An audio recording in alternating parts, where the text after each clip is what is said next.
आकाशवाणी मध्य प्रदेश से प्रस्तुत हैं प्रादेशिक समाचार।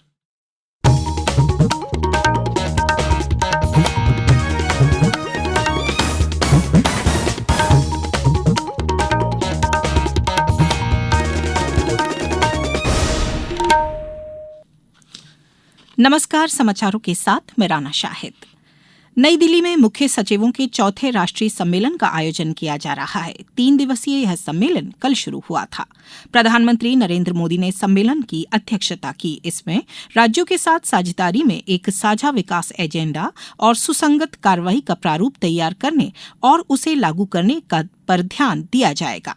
सम्मेलन का उद्देश्य सहकारी संघवाद पर ध्यान केंद्रित करते हुए केंद्र और राज्यों के बीच साझेदारी को और मजबूत करना और तेज वृद्धि और विकास हासिल करने के लिए बेहतर सहयोग सुनिश्चित करना है। मुख्यमंत्री डॉक्टर मोहन यादव ने आज शहडोल में नवनिर्मित सरसी आइलैंड रिसोर्ट का लोकार्पण किया।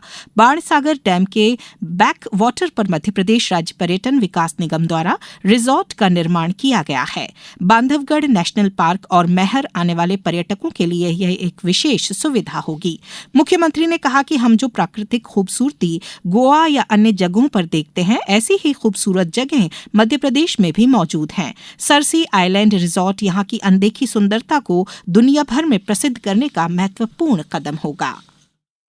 जो हम गोवा में या बाकी समुद्रों के अंदर इस प्रकार के द्वीप की प्राकृतिक खूबसूरती देखते हैं, वो मध्य प्रदेश में भी उपलब्ध है। मध्य प्रदेश अपने आप में ये सब सारी चीजों को समेटे हुए है। मुझे इस बात की प्रसन्नता है। सरकार के माध्यम से ऐसे सारे कामों को प्रोत्साहन देने के लिए उम्मीद करता हूं कि इस प्रकार के कामों से जनता को भी आनंद आएगा और सरकार के इस सकारात्मक दृष्टिकोण से सब परिचित होंगे। मेरी अपनी ओर से बधाई। इको सर्किट परियोजना के तहत बना यह मध्य प्रदेश का सबसे बड़ा आइलैंड रिसोर्ट होगा, जो करीब 23 एकड़ में फैला है।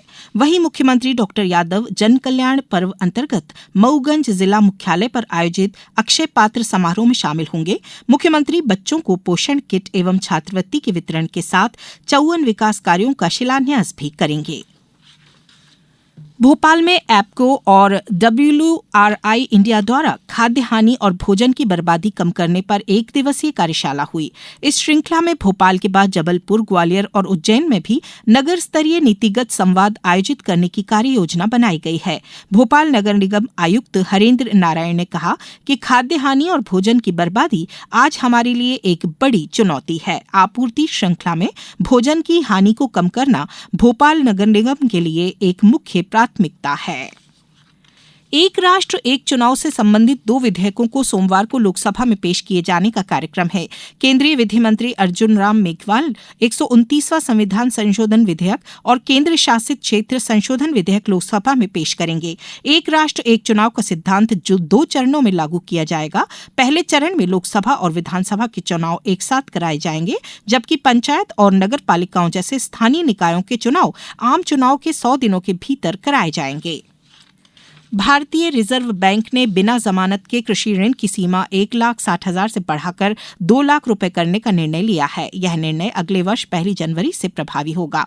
कृषि और किसान कल्याण मंत्रालय ने कहा है कि इसका उद्देश्य किसानों को बेहतर वित्तीय सुविधा प्रदान करना है। इस निर्णय से किसानों पर मुद्रास्फीति और कृषि की बढ़ती लागत का प्रभाव कम होगा। अब कुछ समाचार संक्षेप में। मध्य प्रदेश राज्य विधिक सेवा प्राधिकरण द्वारा आज राष्ट्रीय लोक अदालत का आयोजन हो रहा है। जबलपुर में आयोजित लोक अदालत में विभिन्न प्रकरणों का निराकरण किया जा रहा है। बर्फीली हवाओं की वजह से नर्मदापुरम में कड़ाके की ठंड का दौर जारी है। नर्मदापुरम में सर्द हवाओं की वजह से स्कूलों के खुलने के समय में बदलाव किया गया है। मुख्यमंत्री जन कल्याण अभियान के तहत आगरमालवा में प्रदेश सरकार की 1 वर्ष की उपलब्धियों पर आधारित जन कल्याण प्रदर्शनी का कलेक्टर राघवेंद्र सिंह ने कल शुभारंभ किया। बुरहानपुर जिले में राष्ट्रीय कुष्ठ उन्मूलन कार्यक्रम अंतर्गत 2 से 18 दिसंबर तक कुष्ठ रोगी खोज अभियान चल रहा है।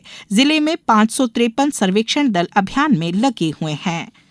आज इस बुलेटिन में बस इतना ही। दीजिए इजाजत। नमस्कार।